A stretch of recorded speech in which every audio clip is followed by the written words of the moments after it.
आपको बताऊं बड़ी दिव्य कथा महारास की लीला। यहाँ महारास की लीला यहाँ से शुभारंभ हो जाती है और बड़ी दिव्य लीला है महारास की। भागवत जी के 5 अध्याय ये पंच प्राण हैं और सर्वश्रेष्ठ लीला है महारास की लीला। यहाँ से आपको महारास की लीला श्रवण करवाने का प्रयत्न करता हूँ। ये महारास की लीला है क्या? रसो वही सा, जिसमें केवल रस ही रस हो, जिसमें केवल आनंद ही आनंद हो, केवल शार ही शार हो, उससे कहते हैं महारास। शरद पूर्णिमा का दिन आया। शरद पूर्णिमा के दिन ही भगवान ने क्या किया? शरद पूर्णिमा के दिन भगवान ने अपनी बांसुरी को बजाया और बांसुरी का वादन किया है। महारास की लीला मेरे कृष्ण शरद पूर्णिमा के दिन ही किया करते हैं। कहते हैं महारास की जो लीला है, किसी ने आकर के एक प्रश्न किया, बोले बाबा एक बात बताओ। बाबा से कहा, बाबा भगवान ने ऐसा क्यों किया? ये महारास की लीला भगवान ने क्यों करी? और कलयुग में लोगों की छोटी बुद्धि होगी तो लोग क्या सोचेंगे?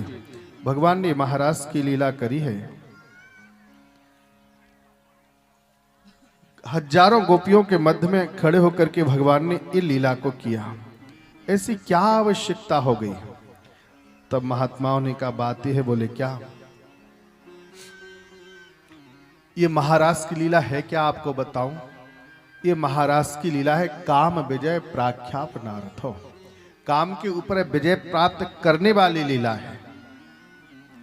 दूसरी बात, एक और बात बताऊं, कई लोग ऐसे प्रश्न कर देते हैं भगवान ने महारास किया, हजारों गोपियों के साथ में महारास किया, भगवान के विवाह हुए, 16,108 भगवान के विवाह हुए, और आज का आदमी 2-4 कर ले तो लोग किस दृष्टि से उसको देखते हैं?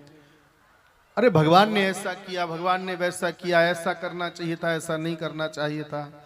एक बात बताऊं, वो भगवान है सामर्थ्यवान। भगवान ने 16,108 विवाह किए, है ना। भगवान ने गोपियों के साथ में महारास किया। अरे भगवान ने गिरिराज पर्वत को भी तो धारण किया, 7 कोस का पर्वत धारण किया। भगवान ने ऐसा किया तो हम करके देखें। अरे तुम क्या करोगे? उन्होंने 7 कोस का पर्वत धारण किया, तुम 7 कुंटल का ही पत्थर उठा के दिखा दो, नहीं उठा सकते हो। भगवान ने 16,108 विवाह किए, है ना। अब भगवान ने इतने विवाह किए, आज का आदमी 2-4 विवाह कर ले तो कौन सी बड़ी बात? अरे करके देखो ना। अब इनके 16,108 विवाह थे, लेकिन मेरे कन्हैया का दर्शन करना हमेशा केवल 16 वर्ष के ही लगते हैं। भगवान ने 16,108 विवाह हुए तब वो 16 वर्ष के लगते हैं। तुम 2-4 करके देखो, चांद में बाल नहीं मिलेगा एक भी। भगवान ने क्या किया? तुम क्यों? वो सामर्थ्यवान है, समर्थ को नहीं दोष गुसाई। जो सामर्थ्यवान होता है उसमें दोष नहीं देखना चाहिए। क्यों नहीं देखना चाहिए? आप लोग नर्मदा स्नान करने कोई गए? जाते होगे ना, पास में ही है। कौन कौन गया? जरा हाथ उठा के बताओ। अरे वाह, बोल नर्मदे मैया की जय। नर्मदा स्नान करने जाते हैं तो मन में लगता है ना कि खुद जल लेकर के चलो घर। लेके आते हैं ना हम लोग। वहां कट्टी मिलती है, प्लास्टिक के डिब्बे मिलते हैं, उन डिब्बों में कोई बर्तन में वो जल लेकर के आते हैं। अच्छा, जल लेकर के आते हैं तो जब जल लेकर के आते हैं, अगर कहीं उस डिब्बे में जिसमें जल था ना, और जहां तुम्हारी गाड़ी खड़ी है वहां आकर के तुमने उस जल को नीचे रख दिया और नीचे रख करके अपना सामान कुछ गाड़ी में रखने लगे।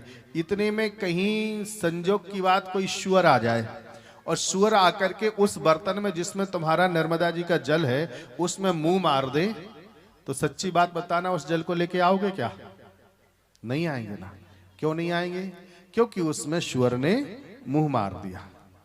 लेकिन एक बात बताओ, और वही शुअर जाकर के क्या करता है? वो नर्मदा जी में गोता मारता, इधर से उधर निकल जाता। उस समय तुम भी स्नान करते हो, क्या तुम्हारे मन में गलानी आई कि नहीं ये नर्मदा में तो सुअर निकल गया, अब ये नर्मदा गंदी हो गई, ये जल गंदा हो गया, अब हम इसमें स्नान नहीं करेंगे? कभी निकल के बाहर आए तुम? मन में कोई खोट आया क्या? नहीं आता ना। क्यों नहीं आता? वो इसलिए नहीं आता क्योंकि उस पात्र में जो नर्मदा जल है ना, वो थोड़ा है, उसमें संक्षिप्तता है, और वहां पर है वो विशालता है, वहां बहुता है। तो जहां विशालता होती है, जहां सामर्थ्यता होती है, वहां दोष नहीं होता है। इसलिए समर्थ को नहीं दोष गुसाई, रवि पावक सुर शरीकी नाही, इसमें दोष नहीं मानते। दूसरे एक बात बताऊं, ये महाराज की लीला है काम विजय प्राख्यापनार्थ, तो काम के ऊपर विजय प्राप्त करने वाली लीला है। और काम पर विजय प्राप्त केवल दुनिया में दो ही लोग कर सकते हैं, या तो कोई संत होगा या कोई भगवंत होगा। कोई संत होगा या फिर भगवंत ही होगा। एक बार क्या हुआ, स्वामी विवेकानंद जी हमारे यहाँ से बाहर गए और श्रीमद् भगवत गीता का खूब प्रचार प्रसार किया।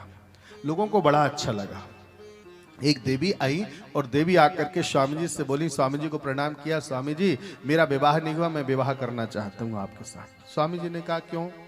बोले इसलिए करना चाहे तो मुझे एक संतान चाहिए। बोले कैसे? बोले आपके जैसी संतान चाहिए। स्वामी जी बोले बस इतनी सी बात है? बोले हाँ। बोले देवी जी सुनो, मैं तुमसे विवाह करूंगा, विवाह करने के बाद में कोई गारंटी की बात थोड़ी है कि बेटा हो जाए, बेटी भी हो सकती है, हो सकता है ना बेटा हो ना बेटी। वो बेचारी बड़ी निराश हो गई, स्वामी जी मैं तो बहुत आशा लेकर के आई थी, आप संत हो। स्वामी जी ने कहा हाँ ठीक है ना, मैं तुम्हारी इच्छा को पूर्ण करूंगा, तुम्हें संतान ही तो चाहिए ना। बोले हाँ, तो एक काम करो ना, तुमको मेरे जैसी संतान चाहिए, मेरे जैसा बेटा चाहिए? बोले बिल्कुल आपके जैसा ही चाहिए। बोले तो एक काम करता हूं ना। बोले क्या? देवी जी आप खड़ी हो जाओ। देवी जी खड़ी हो गई। स्वामी विवेकानंद जी ने उस समय क्या किया, तुरंत वो भी खड़े हो गए। आकर के वो देवी जी के चरणों में अपने मस्तक को रख दिया और मस्तक को रख करके बोले माँ आज से तू मेरी माँ और मैं तेरा पुत्र हूँ, मैं तेरा बेटा हूँ, तू मेरी माँ है। धन्य है वो स्वामी विवेकानंद जी। वहां के लोग इस दृश्य को देख कर के ही रह गए, वास्तव में तुम ही संत हो। तो काम पर विजय प्राप्त केवल दुनिया में या तो कोई संत होगा या फिर कोई हनुमत जैसा भगवंत होगा। तो मैं निवेदन यही करना चाहता था, भगवान श्री कृष्ण ने काम विजय प्राख्यापनार्थों, काम पर ऊपर विजय प्राप्त करने के लिए इस लीला किया। काम पर विजय प्राप्त करने के लिए क्यों किया, उस समय की बात आपको बता दूं। एक बार की घटना क्या हुआ, कामदेव जी आए भोलेनाथ के पास में और भोले बाबा के ऊपर प्रहार किया। भोले बाबा के ऊपर अपने बाणों का प्रहार किया। जैसे प्रहार किया, अब भोलेनाथ तो भोलेनाथ ही हैं। भोलेनाथ ने पहले तो बहुत कुछ आनाकानी करी कि अब समझता है, अब समझता है, अब समझ जाएगा, लेकिन नहीं समझाए तो वाणों पर वाण मारना शुभारंभ कर दिया। भोलेनाथ समाधि में बैठे थे, थोड़ी सी इनको गुस्सा आ गई और गुस्सा आ गई सो भोलेनाथ ने अपने तीसरा नेत्र खोल दिया। सो जब शिव तीसर नयन उघारा, निर्घत काम भयऊ जरि छारा। कामदेव तो जल करके भस्म हो गया। कामदेव की पत्नी आई रोती रोती, भोलेनाथ से कहा बाबा बाबा अनर्थ हो गया। बोले क्या? बाबा बाबा मेरा तो सब कुछ मिट गया, मैं तो मर गई, मैं तो मिट गई। बोले क्या हो गया? तुम तो जैसी की तैसी खड़ी हो, तुम कहाँ मरी कहाँ मिटी? बोले बाबा अरे जिस नारी का पति नहीं होता उस पर विपत्ति हजार आती हैं, अब मेरा पति नहीं है, अब तो मेरे ऊपर विपत्तियों पर विपत्ति आएगी। बोले क्या करें, इसने कर्म ही ऐसा किया था इसलिए मृत्यु को प्राप्त हो गया। बोले बाबा इसने किया था पर दंड हमको क्यों मिला? बोले तुम्हें कहां दंड मिला? बोले बाबा अब ये नहीं है तो मुझे कौन पूछेगा संसार में। बाबा ने कहा भाई इसने कर्म कैसा किया इसलिए इसको ये फल मिला, बाबा कुछ उपाय हो तो बताओ।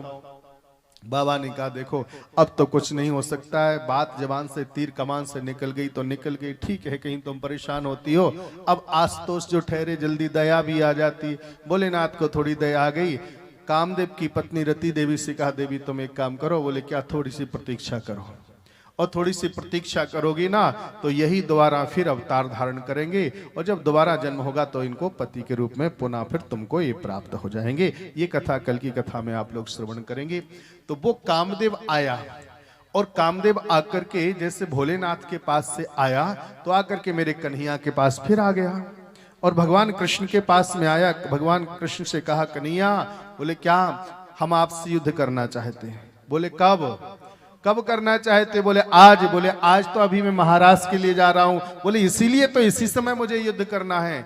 इन्होंने कहा देखो भोलेनाथ ने तुमको कितनी बार हरा दिया, तुम फिर आज मुझसे युद्ध करने आ गए। बोले मुझसे गलती हो गई, उस समय मैंने समय अच्छा नहीं देखा था, उस समय भोलेनाथ समाधि में बैठे थे इसलिए मैंने समय को अच्छा नहीं चुना।